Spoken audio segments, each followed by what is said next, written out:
Without having quick ways to create content, you're dead in the water as a coach, period. And it's important to realize that, because for us, it's important that we get exposure of our message. It's important that we get exposure of who we are, of our brand, and people need to be able to learn from us, discover us, and connect with us. But if you don't have quick ways to be able to put out content, that means you're going to put out less content. Less content means less exposure, less connection, a lower audience, and you will not live your mission. In the chat. Number one, this is what you need to do to create content about what you have. Detect topics you can speak on. Write it down. Detect topics you can speak on. Ooh-wee! This is one of my favorite points. And this goes to what we just talked about in terms of don't just be on social media to consume content. Be on there to really identify and detect the topics you can speak on. So if you're looking at YouTube videos, why don't you look at YouTube videos that are on the same topics that you speak on? If you speak on trauma, why don't you look up trauma videos on YouTube? If you know other people who deal with trauma, why don't you follow them trainers or those coaches online? If you do life coaching, follow other life coaches online. If you do a business, follow people who do YouTubes on business, right? Follow people who have big followings on business, right? Or life coaching or health or whatever you focus on. But follow those people online and look at not really their content. I'm not saying you got to sit there and really look at their videos. What I'm more interested in is looking at the comments. Looking at the comments of what they do. The reason you want to look at the comments is because they're going to give you great indicators of what people in your market are going through and what they need and what are the biggest burning questions. If somebody feels that it's necessary to actually type out a comment and post it, those are probably good topics for you to speak on, right? So write it out. YouTube videos. See the comments under what are they talking about in the YouTube videos. Other influencers. Maybe you follow like 3 to 5 other influencers, minimum at least 3 that are similar coaches to what you train on, and read the comments. And somebody might say, "Oh, I'm struggling with this," or "I've been trying to figure out how to be confident for years. I've been trying to figure out, how do I have more self-esteem, right? How do I get my first client? How do I, how do I eat healthy consistently?" Whatever your topic is, look at it. So we got other influencers. We have hashtags you can look through, and a lot of those people are posting content. They're posting. Look at their posts and see what are the things that they're saying in their posts. What are the things that your perfect ideal client, what are they saying in the videos? Key. Why don't you join Facebook groups? Look at what people are writing in the threads of the Facebook group.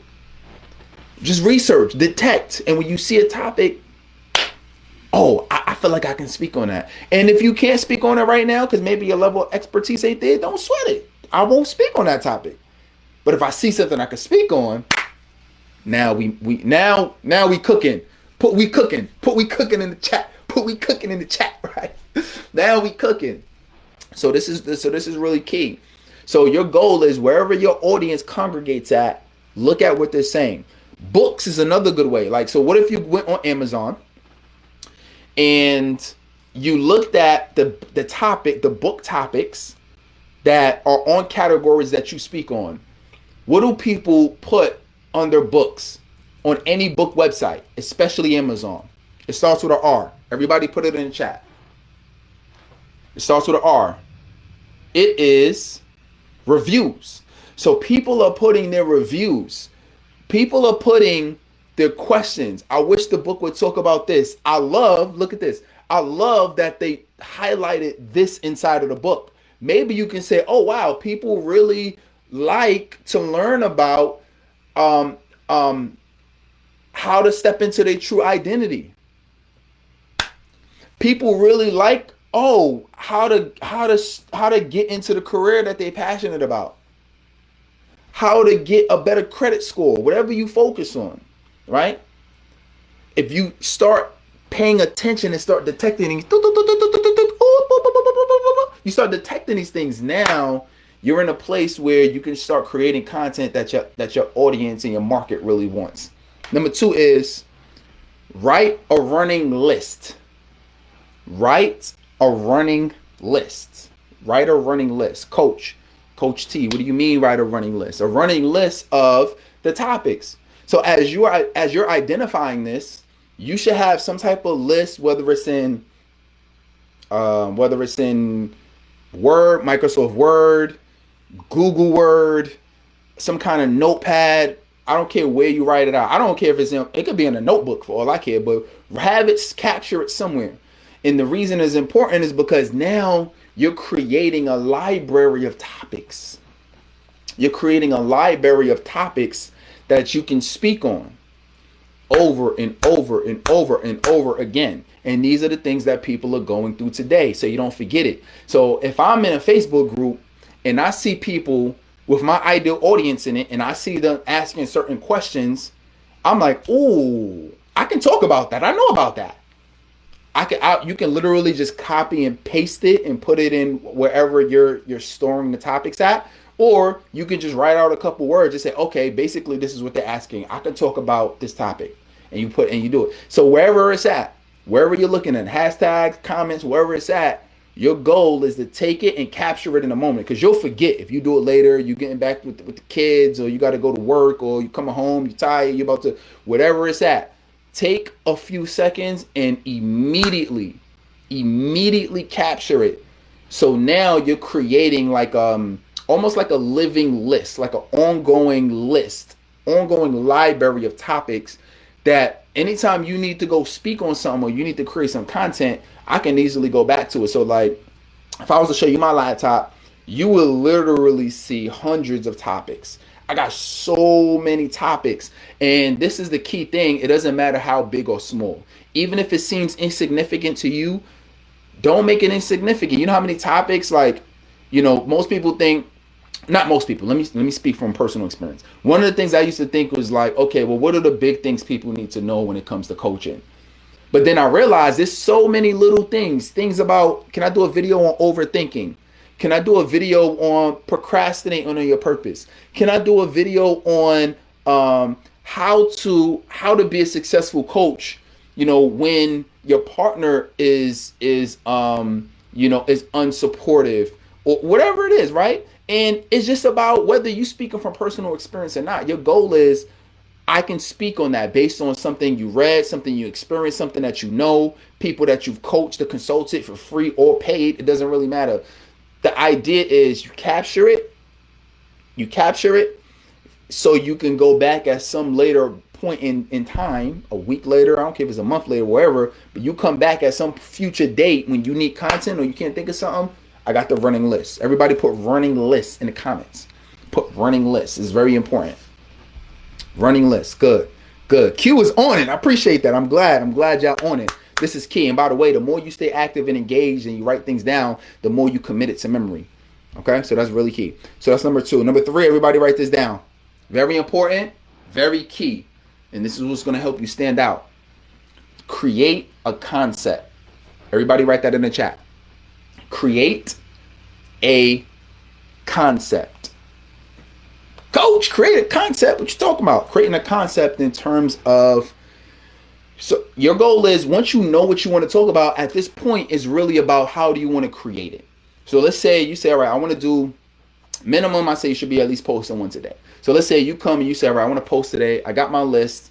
I know what kind of value I want to give. The next thing is, well, what is the concept? How I want to do it? Because there's many different ways you can create your value, right? I can just get in front of the camera and I can just record a video, right?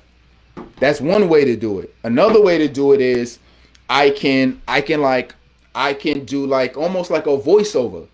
So I can show something. So like, for example, let's say if I was showing people like how to be a coach, right? So if I was showing you how to actually coach people, I can just talk. One, I could talk to the camera, but another thing is I can actually I could be coaching somebody in a video, not looking at the camera. I could be coaching somebody, and then I can write out in the comments, like in the description, what are the points that I'm doing to become a great coach? That's another way. Another way is I can do like multiple clips of me coaching people in person, virtual, right? I could do clips of me doing it, and then I could throw some music over top of that. You see a lot of people do that with reels, where you're basically seeing them in action doing what they do. You throw some music over it, right? Usually the music could be related to whatever the theme of what you're talking about is. Boom, that's a piece of content. The whole idea behind creating a concept is it just gives you a unique way or way to be able to convey the message that you want to convey. That's the whole idea behind it. So I hope y'all liking this, because this took me many years to like figure out this piece that I'm telling y'all right now. So boom, that's another way you can do it. Another way could be like you could do like, if you do speaking engagements, maybe you got caught speaking on a stage doing it, or maybe you speaking on some type of morning show, or maybe you speaking on a podcast. Because even if you're talking on the same topic, whatever the topic is, you doing a like a video screen record of a clip from a Zoom call you did versus an interview on a podcast you did versus you speaking on a topic direct to camera. Those are three even if you could be talking about the same different things, but how it's consumed and the modality of how you're delivering the message is different. So it's going to engage people in a different way, and it's going to catch people's attention in different ways. Somebody might not stick with you for the entire message if you're doing straight to camera, but as soon as they see you interview, now they tuned in. Does that make sense? So you're going to be able to quickly attract people, even if you're saying the same exact thing. But if the concept of how they're consuming information is different, you'll be able to attract more people.